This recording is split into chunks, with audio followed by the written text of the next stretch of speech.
दूसरे दिन ब्रह्म मुहूर्त में निद्रा त्याग कर मुनि विश्वामित्र तृणशय्याओं पर विश्राम करते हुए राम और लक्ष्मण के पास जाकर बोले, हे राम और लक्ष्मण, जागो, रात्रि समाप्त हो गई है।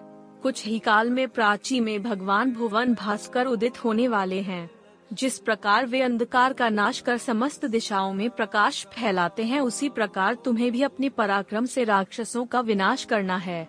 नित्य कर्म से निवृत्त हो, संध्या उपासना करो, अग्निहोत्र आदि से देवताओं को प्रसन्न करो, आलस्य को त्यागो और शीघ्र उठ जाओ, क्योंकि अब सोने का समय नहीं है। गुरु की आज्ञा प्राप्त होते ही दोनों भाइयों ने शय्या त्याग दिया और नित्य कर्म एवं स्नान ध्यान आदि से निवृत्त होकर मुनिवर के साथ गंगा तट की ओर चल दिए। वे गंगा और सरयू के संगम, जहाँ पर ऋषि मुनियों तथा तपस्वियों के शांत व सुंदर आश्रम बने हुए थे, पर पहुँचे।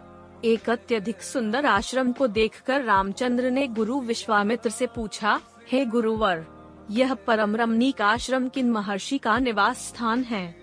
राम के प्रश्न के उत्तर में ऋषि विश्वामित्र ने बताया, हे राम, यह एक विशेष आश्रम है। पूर्व काल में कैलाशपति महादेव ने यहाँ घोर तपस्या की थी। संपूर्ण विश्व उनकी तपस्या को देखकर विचलित हो उठा था। उनकी तपस्या से देवराज इंद्र भयभीत हो गए और उन्होंने शंकर जी के तप को भंग करने का निश्चय किया। इस कार्य के लिए उन्होंने कामदेव को नियुक्त कर दिया।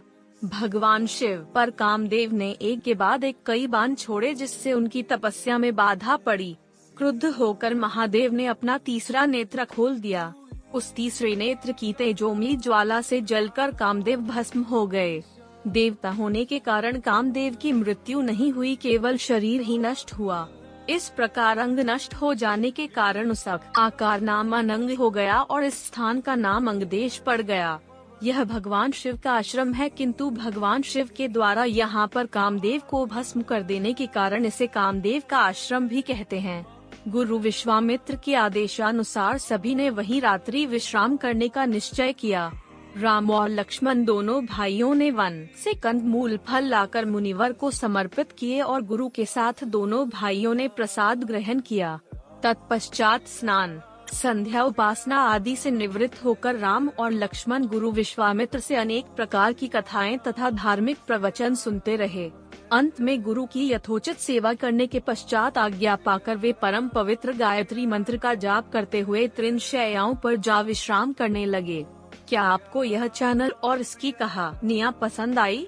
अगर हाँ, तो अपने दोस्तों और फैमिली के साथ जरूर शेयर करें।